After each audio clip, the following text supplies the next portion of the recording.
The angel grabbed the wheel as I fell asleep. This is just a remarkable story of Sylvia. Oh, by the way, welcome. Men's Morning Light. My name is Trapper Jack. Don't roll your eyes. Angels driving for, in this case, several miles as Sylvia fell asleep for 8 hours. Why am I doing this story today? I'll tell you why.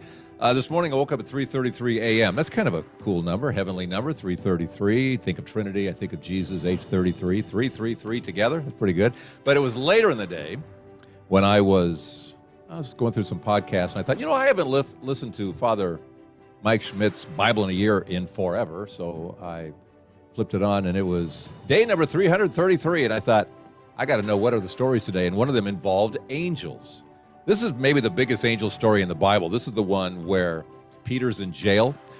Let's see. Herod has just killed James, and it might be the thing to do with Peter as well to kill off this Christianity thing.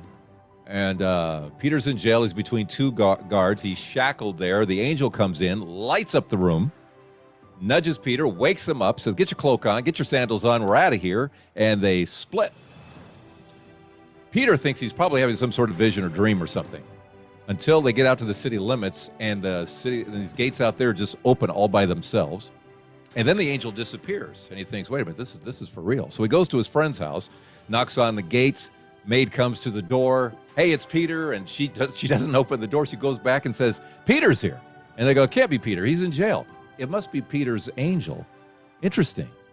Even that statement says so much about how they viewed angels back then. It was a part of the fabric of this new burgeoning Christianity. Angels, right? They believed.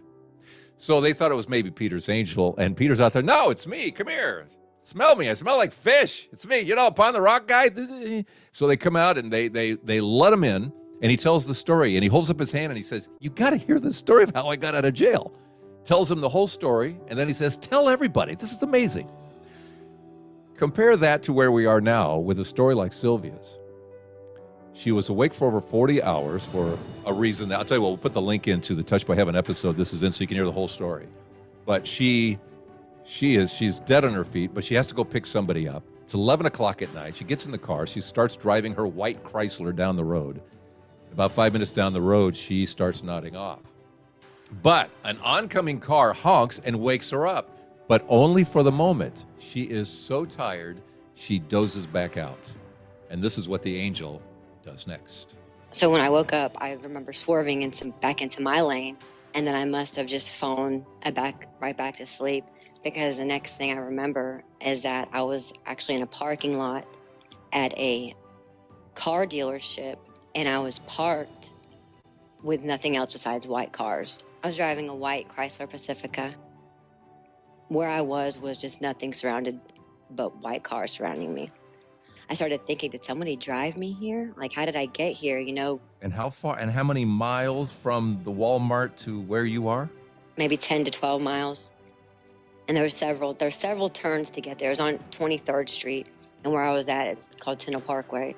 To get there, there's several turns, several stoplights.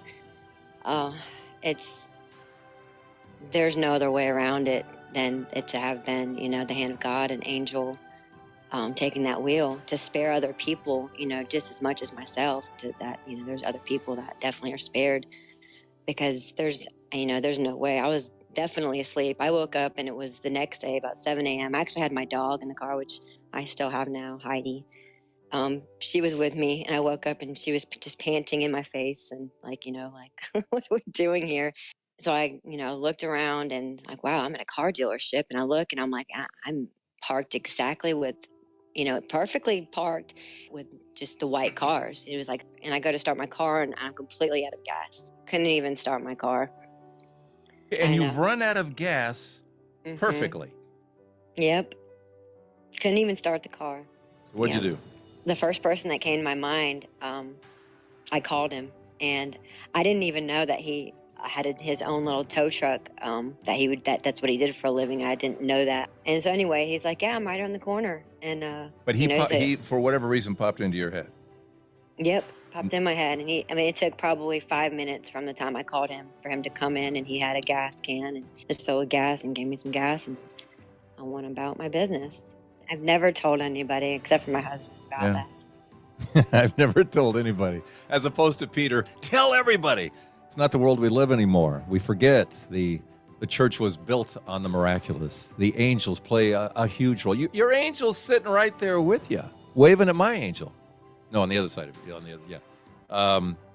This is what angels do. This is their job. They are protect. But why her? Why Sylvia? Why was she saved, if you will, as she fell asleep? Maybe it's because of what she's doing now. She's actually helping other women who were in her particular situation at that time, which was there were a lot of things going on in Sylvia's life, in her personal life, and just to end. And this is her chance to give back this way too. So maybe that's why she was saved. And you got to love the symbolism: a white car in a sea of white cars. A little heavenly experience there. To run out of gas perfectly. That's the part that's just the craziest, isn't it? As she just pulls in, the gas is gone.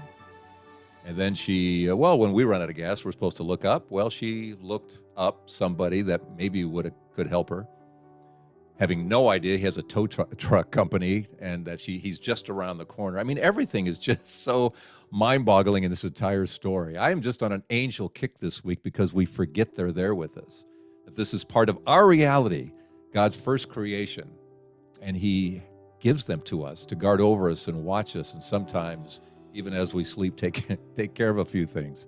It's remarkable what angels can do. Remember that your angel is there. Angels are incredible, absolutely incredible. Sometimes they grab the steering wheel. We've heard this story so many times before. Just wanted to share this one with you, as 333 came up twice today. A great angel story. Do you believe the Bible?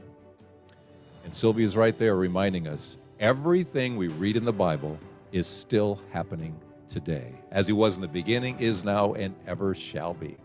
God bless you. See you next week on Men's Morning Light.